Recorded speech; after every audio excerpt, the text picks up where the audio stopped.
పనికే పని అసలు అంత స్కిల్ ఈ పనిలో నుంచి ఆ పని అందుకే 10 నిమిషాలు లేట్ అయితే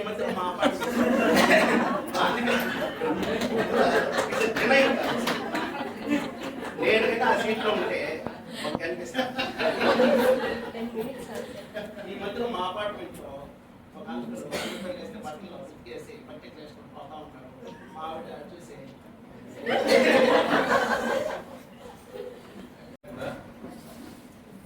ఫ్యామిలీలో రెస్పెక్ట్ ఇస్తే ఫ్యామిలీ బాగుపడుతుంది, ఫ్యామిలీ బాగుపడితే ఊరు బాగుపడుతుంది, ఊరు బాగుపడితే దేశం బాగుపడుతుంది అని నాకు గ్రామంలో తెలిసిన వచ్చింది. కాబట్టి ఎంపవర్మెంట్ అనేది ఒక ఉమెన్కి ఇవ్వగలిగితే ఫ్యామిలీ బాగుపడుతుంది, ఊరు బాగుపడుతుంది, దేశం బాగుపడుతుంది. మీరు మన ఇన్స్టిట్యూషన్లు వేస్తే ఇన్స్టిట్యూషన్ కూడా బాగుపడుతుంది.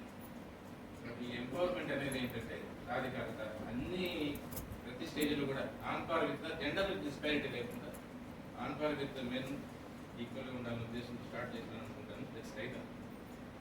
సో ఆల్మోస్ట్ మీరు రీచ్ అయినట్టే, ఇంకా కొద్ది ఉన్నాయి. ఎడ్యుకేషన్ ఈక్వాలిటీ వచ్చేసింది, ఎంప్లాయ్మెంట్ ఈక్వాలిటీ వచ్చేసింది, తర్వాత పవర్ ప్రాపర్టీ ఈక్వాలిటీస్ కూడా వచ్చేసింది. తర్వాత తండ్రి ఎలా ఉన్నాడో తీర్చిదిద్దుందండి కూతురు. సో తండ్రి మీద డిపెండ్ కావడం లేదు. తండ్రిని ఒక సొసైటీలో ఎదిగిన వ్యక్తిగా తీర్చిదిద్దుతుందట. అదేవిధంగా మ్యారేజ్ అయిన తర్వాత భర్త మీద డిపెండ్ కావడం లేదు, భర్తను కూడా ఒక మనిషిగా చేస్తుందట. సో ఒక స్త్రీకి సొసైటీలో ఒక మెచ్యూర్డ్ పర్సన్గా చేస్తుంది స్త్రీ. ఆ తర్వాత వృద్ధాప్యంలో కానీ లేదా ఎదిగేటప్పుడు కానీ కొడుకు మీద డిపెండ్ కావడం లేదు. దయచేసి కొడుకును కూడా ఒక మానవత్వమైన మనిషిగా తీర్చిదిద్దుతుంది. అంటే ఆమె ఏ ఫేజ్లో ఉన్నా మనకు తప్పు అర్థం చేసుకున్న శ్లోకం నాకు గుర్తులేదు, కానీ బాల్యంలో తండ్రి మీద ఆధారపడి ఉంటుంది, యవ్వనంలో భర్త మీద ఆధారపడి ఉంటుంది, వృద్ధాప్యంలో కొడుకు మీద ఆధారపడుతుంది అని ఒక మీనింగ్ చెప్పుకుంటున్నాం. That's actually reverse concept. ఇది యాక్చువల్గా ఒరిజినల్ మీనింగ్ అంట. సో అంటే ఇన్ని రకాలుగా కూడా మీరు ఎంత వయసులో ఉన్నా, ఏ స్టేజ్లో ఉన్నా ఒక మగవాణిని ఒక ప్రపంచానికి ఇన్ఫ్లుయెన్స్గా తయారు చేయడం అనేది మీరు చేస్తున్న గొప్ప డ్యూటీ.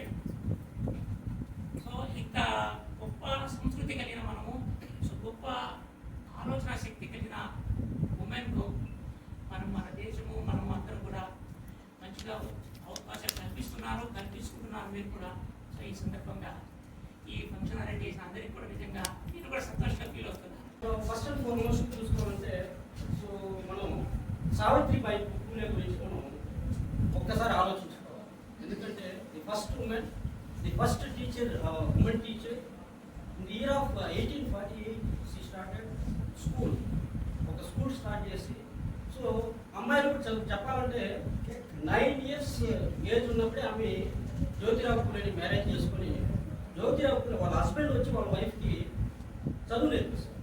ఎందుకంటే లేడీస్ కూడా చదువుకోవాలి, అన్ని క్యాస్ట్లో ఉన్నటువంటి లేడీస్ గురించి అందరూ చదువుకోవాలి, వాళ్ళు కూడా అభివృద్ధి చెందాలి, పురుషులకు సమానంగా వాళ్ళు కూడా ఎదగాలని ఒక కాన్సెప్ట్తో ఫస్ట్ స్కూల్ స్టార్ట్ చేసి అప్పటి నుంచి వాళ్ళ యొక్క దిశ మొత్తం మారిపోయింది. ఈవెన్ ఆ ఫ్యామిలీ చూసుకుంటే నాకు ఎంతో ఇన్స్పిరేషన్ చెప్పాలంటే ఇద్దరు టీచర్సే, జ్యోతిరావు పూలే, సావిత్రిబాయి పూలే. వాళ్ళ సమాజం కోసమే పనిచేశారు చెప్పాలంటే. స్కూల్ స్టార్ట్ చేయడము, ఆ కాలంలో ప్లేగ్ వ్యాధి వ్యాప్తి చెందినప్పుడు మహారాష్ట్ర ఏరియాలో ఆ వ్యాధిలోనే చనిపోయినారు చెప్పాలంటే.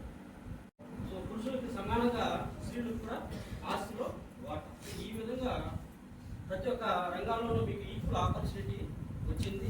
దాన్ని యూజ్ చేసుకొని ఇంకొకటి ఆలోచించవలసింది ఏంటంటే, ఇంకొక లీడర్ ఏం చెప్పారంటే, ఏసీ అయితే మిడ్ నైట్ ఫ్రీగా తిరగలుగుతుందో అప్పుడు మనకి దేశానికి స్వాతంత్రం వచ్చినట్లు అన్నారు. బట్ అది ఇంకా జరగలేదు చెప్పాలంటే, ఇప్పటికీ ఇంకా అది జరగలేదు. సో అది కూడా జరగవలసిన కాలం అనేది రావాలి. కాబట్టి చాలా సంతోషం మీ అందరినీ ఇక్కడ కలుసుకోవడానికి. సో మీరు కూడా ఏంటంటే there is no disparity here. So you are also equal to male. So in work culture whatever the thing is there, you are both are equal, male and female. So ఏది తీసుకున్నా కానీ, ఏ task తీసుకున్నా కానీ even so నేను చెప్పాలంటే మా ఇంట్లో తీసుకున్నా కానీ మా మేడం కూడా ఎంప్లాయీ చెప్పాలంటే ఆమెతో కంపేర్ ఒక్కొక్కసారి థింక్ చేస్తాను నేను కూడా ఈ వయసులోనే. సో ఈమె ఇంట్లోనే చేసుకోవాలి, బయట చేసుకోవాలి. నేనైతే ఇంటికి పోయిన తర్వాత నేనేం చేయను చెప్పాలంటే. కాలేజీలో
కంట్రోలింగ్ ఫ్యాక్టర్స్ బాగా కంట్రోల్ చేస్తారు.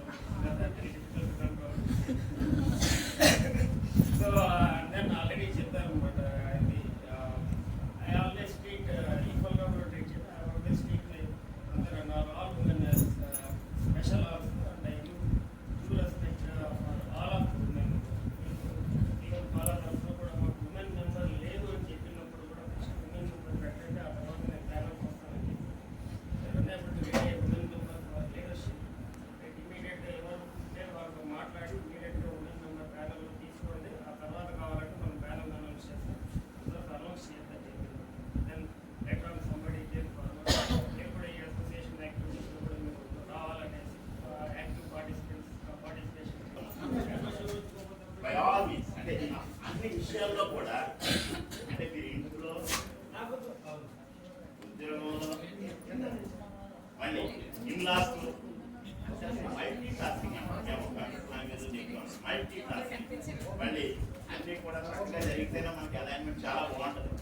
ఇబ్బందులు కొన్ని ఉంటాయి, వాటిని అధిగమిస్తూ ఏదైనా పర్మిషన్ అడగాలన్నా లీవ్ పెట్టుకోవాలన్నా చాలా జంపుతూ మీ హెడ్ని కానీ లేదా మీ యొక్క సుపీరియర్ని మీరు రిక్వెస్ట్ చేస్తారు కదా. These are the facts. అందుకని ఎవరైతే మెయిన్ అధికారులు ఉన్నారో వాళ్ళు చాలా సౌకర్యంగా ఉండాలని నేను కోరుకుంటున్నాను. మీరు ఇంట్లోనూ వీధిలోనూ అంటే రెండు బ్యాలెన్స్ చేసుకోవాలి. ప్లస్ శరీరం ఉమెన్ యొక్క శరీరం అంటే మెయిన్ కంపాటబుల్ ఉండాలి కాబట్టి కొన్ని న్యాచురల్గా కొన్ని ఇబ్బందులు అది మనం ఫేస్ చేయవలసిందే. దాన్ని మీరు అర్థం చేసుకుని మీకు అంటే ఇట్లా సరే మీకు పనులు చేసే విషయంలో చాలా ధన్యవాదాలు ఆన్ బిహాఫ్ ఆఫ్